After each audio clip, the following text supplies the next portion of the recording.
Based on a true story. Bullshit from my van. I am driving on my way to Massachusetts right now to do some campaign stuff with Vermin Supreme and to go to a private event with possible investors.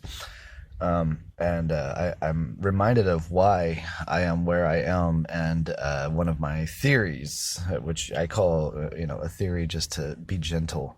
But the truth of the matter is, I wholeheartedly believe this to be the very, very true secret that is being held from the American public. And here it goes.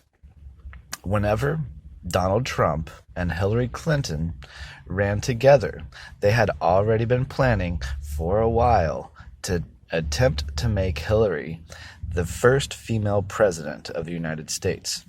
This plan backfired due to low voter turnout. People were upset about Bernie being ripped off by Hillary.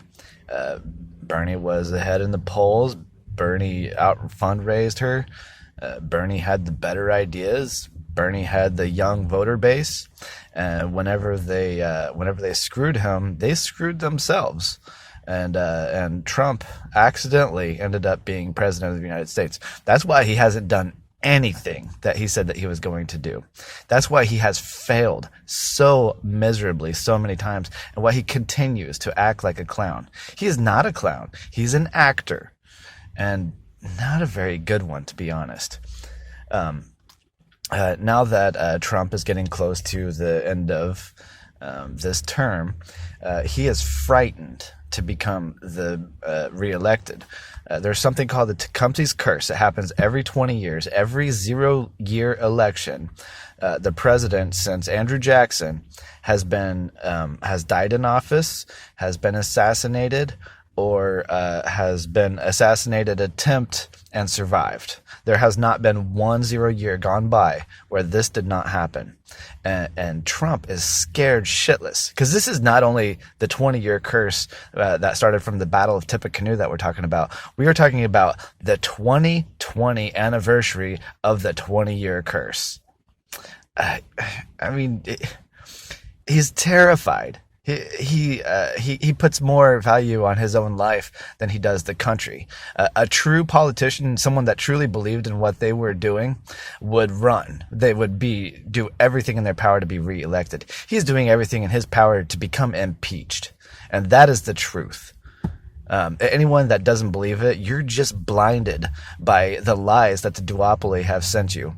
Anybody who has a degree in psychology, anybody who understands, lying and what it looks like, go back and look at Trump, because his lies are very easy to see. You can see it in his face. You can see it in his eyes. You can see the way that he holds his hands.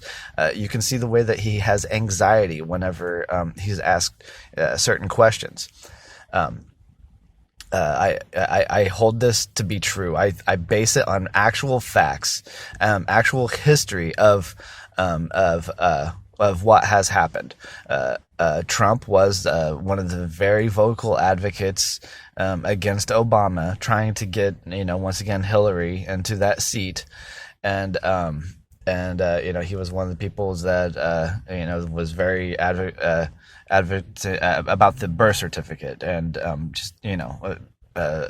all kinds of stuff.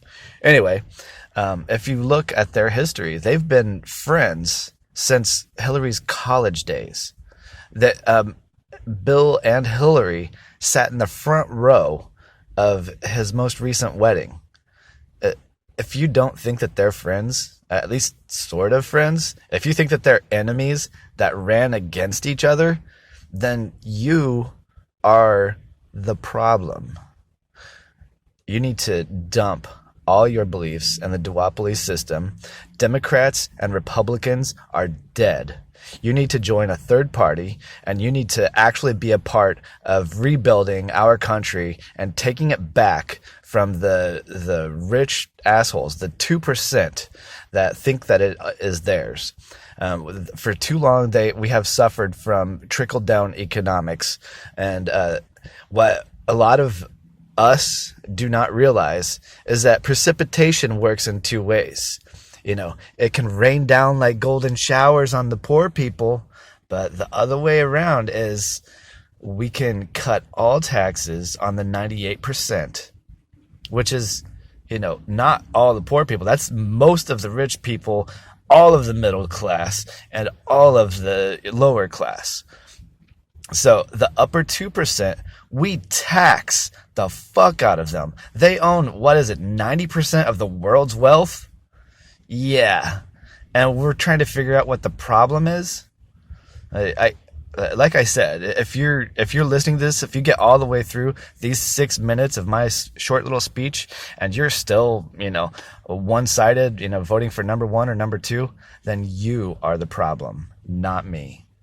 Thank you very much for listening. I appreciate all of you. I love all of you unconditionally, and I apologize to anyone that I've offended. But please take into consideration what I've said.